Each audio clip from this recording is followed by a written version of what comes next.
Once again, we witnessed a desperate attempt to destroy and demonize Donald Trump. But in the end, all the left really did was destroy what little faith Americans had left in our legal system. On Friday, Judge Engoron, a Democrat, ordered President Trump to pay a $355 million fine for allegedly inflating the worth of his properties. From the onset, legal experts casted their doubts about this case. After all, Trump paid back all of his loans in full. Therefore, no one was defrauded, not the banks, no victims in this case. So if there is no victim, then who exactly is Trump being ordered to pay? Since the moment Trump entered the presidential race again, he has been paying a price far too great for most people to bear. Trump is facing decades behind bars, dozens of indictments, hundreds of millions of dollars in damages from various cases.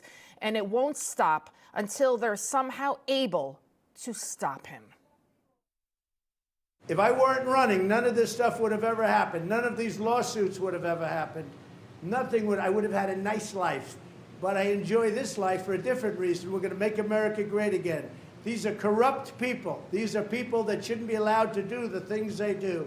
And they're using this as weaponization against a political opponent who's up a lot in the polls and always will be, because I'm competing with a man who can't put two sentences together.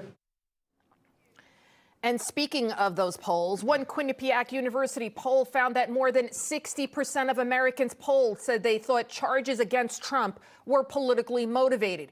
Clearly, all of these charges are politically motivated. Why wait until he's the front runner to go after him? They had decades to prosecute him. Trump, he has been building his empire for many, many decades, right? Why didn't they do it then? Why didn't they do it right before he became the president the first time? Why did they wait until he became the front runner this time? The left is pushing the very limits of the law. Take, for example, the civil fraud case. The judge initially ordered that Trump's New York companies be dissolved. But numerous legal experts and reports, even this report in the New York Times, showed that the law only allows judges to punish companies with fraud, not individuals. Also, nothing on the books allows a judge to single-handedly shut down, dissolve a business. This is why it wasn't included in Engoron's judgment, because Engoron simply does not have the authority to do all of that. The entire case has been out of bounds and unprecedented for a reason. Everyone who has ever bought or sold real estate in New York, and has ever applied for a loan knows the bank is the boss. It's the bank who decides how much a property is worth. Kevin O'Leary, a.k.a. Mr. Wonderful of Shark Tank, a man who has bought and sold real estate for decades, called the verdict un-American. And here's what he told CNN not too long ago, issuing a warning to anyone who has ever done a real estate deal in New York.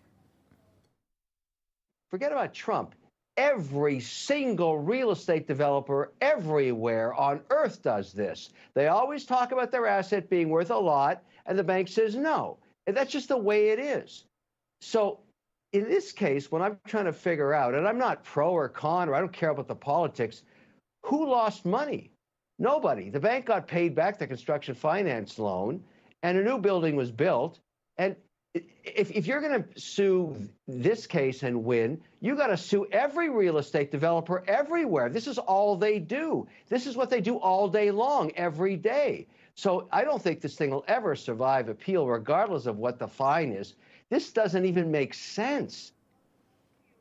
Oh, but it does, Mr. Wonderful. On the economy alone, Biden trails Trump by 20 points. Then when it comes to the border, the invasion now infiltrating every big city across America, a new poll found that only 18% approve of the way the Biden administration is handling the crisis. That's 80% of people don't like what he's doing at the border.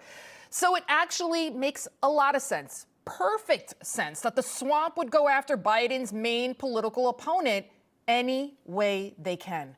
The persecution of Trump also stirs up the radical base of the left. The political witch hunt in New York, orchestrated by race-baiting Attorney General Letitia James.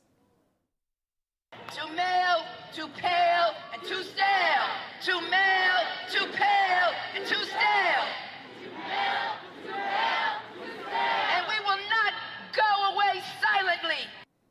So So right there, she's saying she hates white men, hence the chant, too male, too pale. And it's quite ironic you had white men chanting along with her, but I digress.